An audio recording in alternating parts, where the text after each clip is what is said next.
యుద్ధం ఆగాలంటే ట్రంప్ కాదు నిర్ణయించాల్సింది, Netanyahu. Iran కాదు నిర్ణయించాల్సింది, ఇజ్రాయెల్.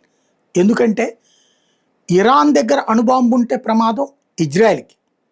ఎందుకంటే ఇజ్రాయెల్ చుట్టూతా లెబనాన్, యెమెన్, పాలస్తీనా, ఇరాక్లలో Hezbollah, Hamas, Houthi, Islamic resistance force, Islamic jihadist force లాంటి తీవ్రవాద సంస్థల్ని తయారు చేసి యూదు జాతి అంతం, ఇజ్రాయెల్ అంతానికి 40 ఏళ్ల నుంచి పనిచేస్తోంది ఇరాన్.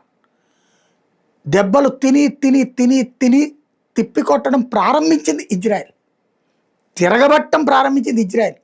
ఇక్కడ బాధితులుగా ఇరాన్ని చూపెడుతున్నారు, బాధితులు ఇజ్రాయెల్. 40 ఏళ్ల నుంచి ఒక మతరాజ్యం ఒక ఇజ్రాయెల్ అనే ఒక దేశాన్ని నాశనం చేయడానికి కుట్రలు చేస్తుంటే తిప్పికొట్టే ప్రయత్నం మాత్రమే ఇజ్రాయెల్ చేస్తుంది. ఇప్పుడు పతాక స్థాయిలో ఉంది.